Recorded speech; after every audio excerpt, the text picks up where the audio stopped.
I spoke before the Western Resources Corporation group in Grand Bahamas recently and met a most interesting gentleman. I met many interesting people there, and I found Buzz Arndt, the Vice President and Director of Marketing, particularly interesting. He recommended that I read a book with the ridiculous title, Cloud Hidden, Whereabouts Unknown by Alan Watts, which I promptly ordered and put in my briefcase for reading. It's a good book. I have since also obtained a copy of Alan Watts' autobiography, entitled In My Own Way. Alan Watts died in February '74 after having lived a most interesting life and having written some 20 books. His books are considered the most penetrating and above all readable interpretations of Eastern religions. Although he did not restrict himself to writing about Eastern religions, he created the Zen boom in America and has been popular on college campuses from one end of the country to the other. If you haven't become acquainted with Watts' writings, I think you'll find them interesting and beneficial. I found his discussion of the Chinese Taoism of particular interest. Now, that's spelled Taoism and often mispronounced Taoism. Taoism. The Tao signifies the energy of the universe as a way, a current, a course, or flow which is at once intelligent and spontaneous, but not personal like a Western god. It would be absurd to worship or pray to the Tao because it's your own true self, the very energy and patterning of your bones, muscles, and nerves. Lao Tzu's first statement about it is that it cannot be defined, for the simple reason that you cannot make what is basically you and basically real an object of knowledge. You can't stand aside from it and examine it as something out there. Although then we cannot define it, we must not assume that it is something bleary like the blind energy of 19th century scientists. From our own point of view, our heads themselves are blind spots. But were it otherwise, we should be looking only at neurons and dendrites and would never see mountains and trees. But of course, when neurons and dendrites are seen from the inside, they become mountains and trees. Yet although Tao cannot be examined and pinned down, it has a characteristic atmosphere which may be sensed in the lifestyles of various Far Eastern poets, artists, and sages, and which is indicated by the term Feng Liu in Chinese and Furyu in Japanese, which means something like flowing with or following with the wind. It's also translated as elegance, which is not quite right because in English an elegant person is refined and fussy and perpetrates an atmosphere of haughty disdain. Whereas the Chinese poet is sometimes amiably drunken, wandering aimlessly in the mountains and laughing at falling leaves. One gathers that this sort of person is no longer allowed in China. But he's typified by Putai, the fat, laughing tramp Buddha who carries a gnarled staff and a huge bag of interesting rubbish which he gives away to children. Frederick Spiegelberg, the philosopher and Orientalist, visited a Taoist hermit like Putai on an island near Hong Kong. When he was introduced as an American university professor traveling under a Rockefeller grant to find out whether Asian spirituality was still vital, the hermit began to chuckle very gently, and this gradually developed into uproarious laughter, at which his whole glutinous mass shook like jelly, and that was the end of the interview. A more ancient Taoist sage, whose name I forget, was approached by a Chinese emperor one time to be an advisor to the government. He declined the offer with extreme courtesy, but when the emissary had departed, he washed out his ears, and also those of the donkey on which he customarily rode. Then there was the Chinese Zen priest, famed as a great painter, but who, unlike other priests, grew his hair long. After getting sufficiently drunk, he would dip his hair into a bowl of ink and then slosh it over a scroll of paper. The next day he'd give himself a Rorschach test on the splosh and see in it images of mountains, rivers, and forests, which needed only a few touches of the brush to bring them out for all to see. When I was invited to the tea ceremony by the artist and printmaker Saburo Hasegawa, he pointed out the subtle beauty of cigarette ash on a tile made by J.B. Blunk, which we were using for an ashtray. Now, these are vignettes to give you some suggestion of the atmosphere of flowing with the Tao. The principle of the thing is also recognized by our own surf riders, some of whom know very well that their sport is a form of yoga, or Taoist meditation, in which the whole art is to generate immense energy from going with your environment, from the principle of wu-wei, or following the gravity of water, and so making yourself one with it. For as Lao Tzu himself said, gravity is the root of lightness. Now, using this ancient Chinese principle, we learn the senselessness of trying to force our way upstream against the current. Flow with the river, It's another way of saying achieve serenity, or as we say today, or did at least, cool it. Get rid of tension and rigidity. Bend with the wind and you'll still be around after the hurricane is gone and the good weather returns. It's like the principle of judo, which uses the power and force of your aggressor to defeat him. He makes the move. You simply channel him, using his own force and momentum to easily cause him to sprawl in the dirt. The same thing with the feeling of Taoism. It can be done to trouble, worries, situations which at first seem threatening, but which can, if we flow with the river, be turned to our advantage. A person with such an attitude and philosophy cannot be defeated. He smiles with the wisdom of understanding. He knows that he himself is a part of everything else, the very energy of the universe, and that he can best live and achieve whatever ends he decides upon by going with the wind, with the current, with ease and serenity, never with tension, never with force or strain. In the Western world, we've become used to such terms as the rat race, fighting the competition, getting our share of the market. A world in which tension and strain concerned expressions are everyday things. We consume tons of tranquilizers to attempt to achieve the very thing that Taoism teaches. In sailing a boat, the force of the wind is used to sail to all points of the compass. With the same wind, we can go north or south, east or west. It all depends upon our attitude, the way we set our sails and proceed. Now, we cannot sail directly into the wind, but we can tack and arrive in good time. Now, we know the maximum speed of a sailboat by a simple formula. It's the square root of the length of the waterline. There's little use in trying to go much faster. If you're cruising in a sailboat, you shouldn't be in a hurry anyway. Alan Watts speaks of the energy of the universe. We can think of the energy of the universe as we think of the wind when sailing. The energy flows. We don't know what it is or where it comes from. We don't need to define it or try to bottle it up. It's there. It's available to us if we're wise enough to use it. We have only to set our course, stay at the helm of our lives, go with the wind and the current, and we'll arrive at our destination in good time, without tension, without worry or strain, or a coronary or an ulcer. What's more exhilarating, for example, than surf riding? Yet we're following the flow of the waves, going with the current, allowing ourselves to be swept along at great speed. Our job is one of skill and balance, learning to manipulate the surfboard. We can learn to sail a boat or ride a surfboard, and we can become expert at whatever we choose to do with our lives. Then we must learn to flow with the current, with the energy of the universe, and it'll bring us anything we seek. It's good to dwell on this ancient Chinese philosophy when driving in traffic, playing golf or tennis, sailing, skiing, selling, working, getting along with our families. It's a good way to go. Flow with the current, ride with the wind. Just keep the skills improving and a steady hand on the wheel and an eye on the sails. Don't push. Don't sweat and strain. Keep your blood pressure down. Move with the traffic. Relax. You'll get there just as fast and without the frayed nerves and dents. Remember, we're not here all that long. Let's enjoy the trip. On a speaking trip to Los Angeles recently, I ran into an old acquaintance, John Hartman, who reminded me of something we should all remain aware of, but which we tend to forget. He said, those of us who travel around the country a lot and get to see the United States from all different perspectives are aware of the tremendous value and potential we have here. We have a truly great product, and we tend to forget it. Well, he's most certainly right. Of all the Western countries, prosperous as they have become, and let's include Japan in the East, not one of them has the resources to be found in such abundant supply in the United States. Canada has the natural resources, but lacks the people. Japan has the people, but lacks the natural resources. And the countries of Europe, including the British Isles, are greatly dependent upon the rest of the world for their economic survival. We have the land mass, the size we need, a perfect climate for living and producing, enormous natural resources, and the people and the technological skills to do the rest. John was right. A trip around the country with one's eyes open is tremendously rewarding and impressive. It makes you realize that we're just getting started.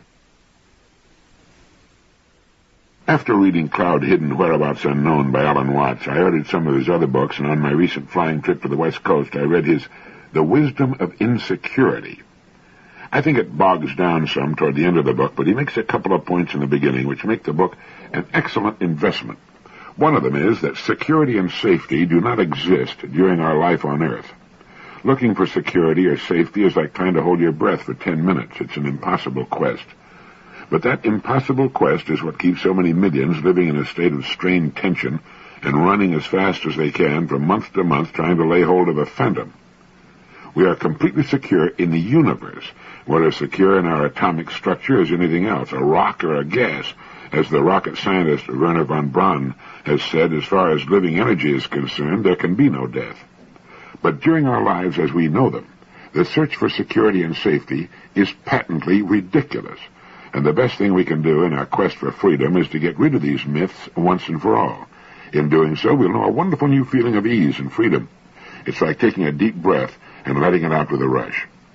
The other day, a car came speeding through the busy intersection on one corner of which stands the building in which I have my office. He tried to beat the light, failed to do so, and was rammed in the middle of the intersection by a car proceeding on the green.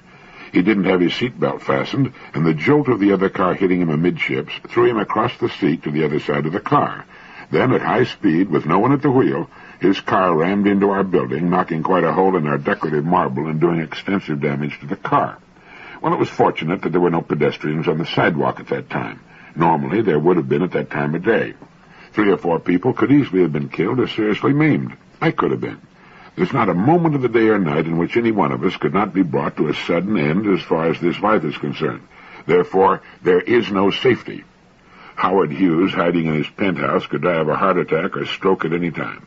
This fact rules out security and safety. They do not exist on Earth, and the best thing we can do is forget about them and revel in the new freedom, the new release from phony bondage that being concerned about these ancient bugaboos brings about.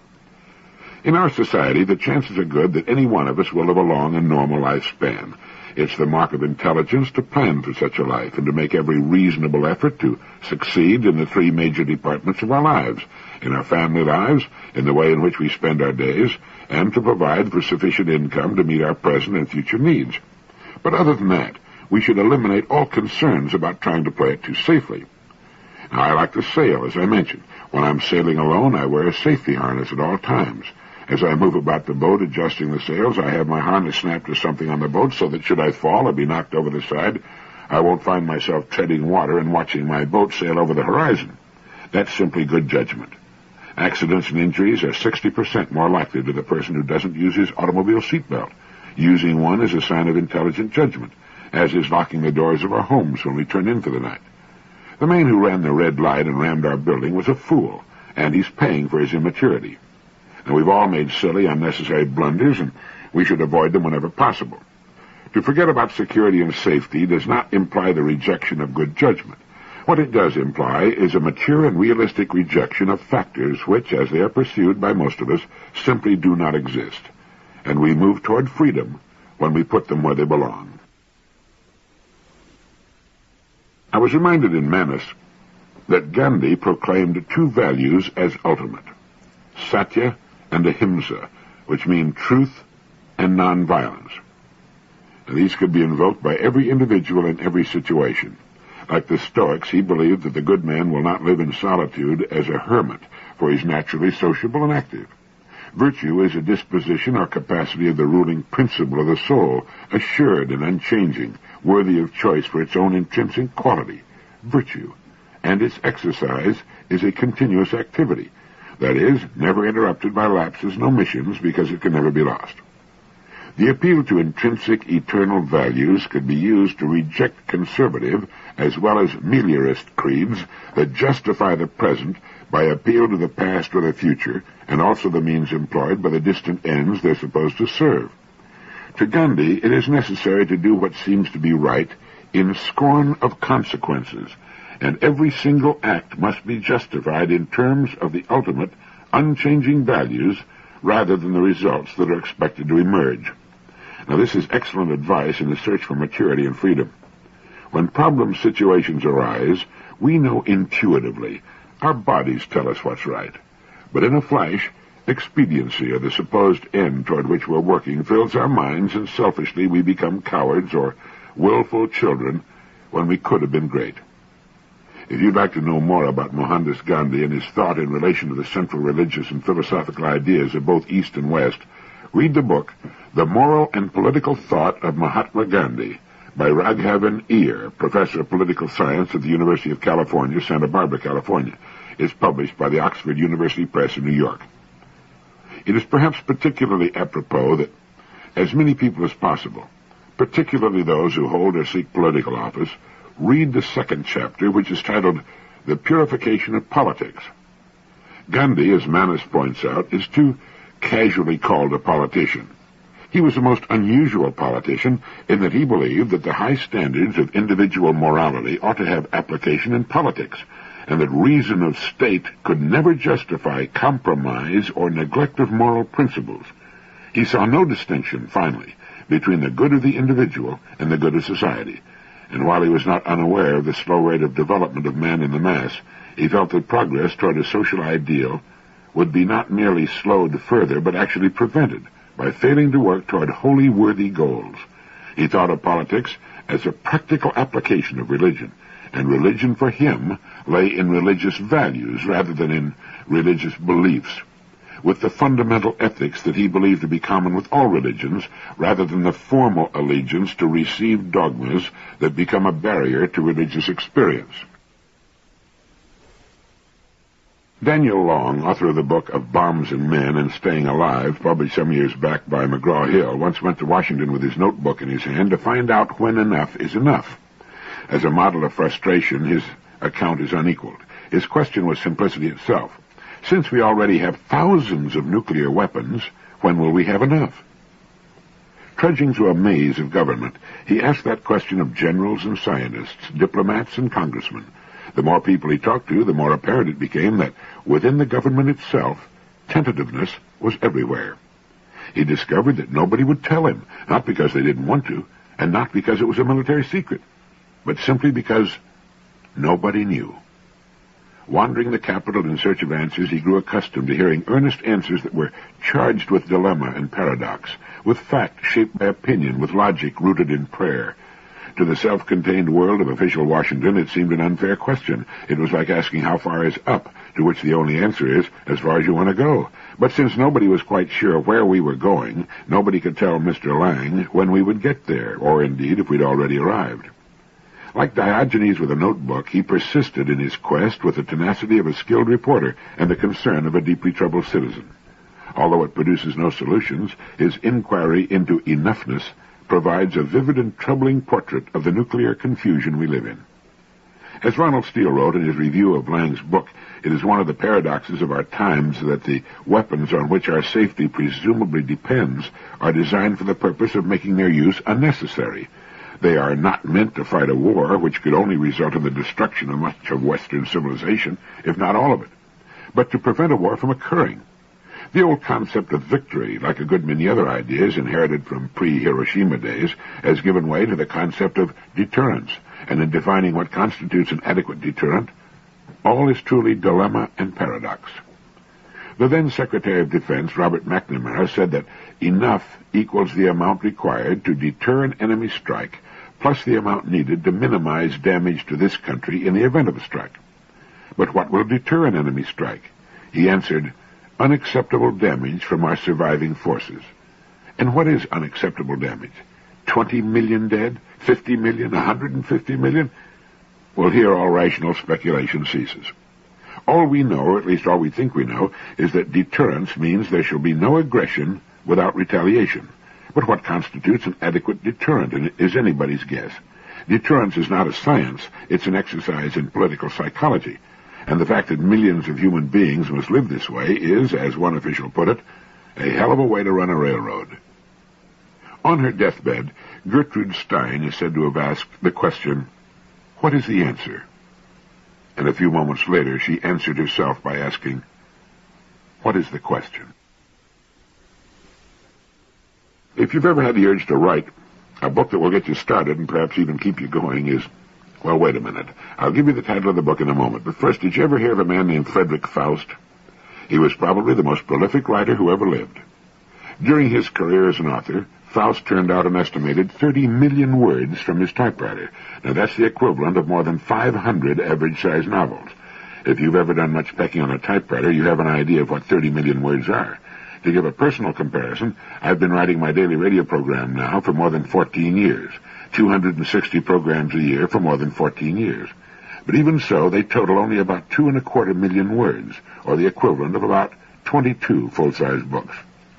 But for all his prodigious production, how many people know who Frederick Faust was? A handful. A fairer question would elicit a far greater response. Have you ever heard of Max Brand, one of Faust's many nom de plumes? Under the name of Max Brand, Faust created at least two lasting folk heroes, Destry, as in Destry Rides Again, and Dr. Kildare, plus thousands of other characters. His output was almost unbelievable. During one 13-day period in 1920, he wrote 190,000 words, 3 complete books in 13 days. Now that's a complete book every 4.5 days. He once produced an 8,000-word story in 6.5 hours. When he was working in Hollywood, he used to turn out finished screenplays in a week or two that took most screenwriters several months to complete. In the beginning, this great torrent of Faust prose was poured almost exclusively into the pulp magazines, so-called for their cheap paper and cheap fiction. Faust often had as many as 3 stories in a single issue of a magazine, each story appearing under a different name. Though he wrote mysteries, spy and adventure tales, and historical romances, Faust was primarily known for his westerns, and to one magazine alone, Western Story, which was a favorite of my father's, he contributed 307 stories, serials, and novelettes. Even though he loved to write of the West, he had little use for it as an experience. His publisher once sent him to El Paso, Texas, to soak up some real Western environment, and he spent the whole time in his hotel room reading Greek tragedies, which he read, incidentally, in the original Greek. Even though he later moved up to the higher quality fiction market, the so-called slick, such as Liberty, Collier's, and the Saturday Evening Post, and became as prodigious a supplier to them as he had been to the pulps, he was at heart an intellectual and a classicist.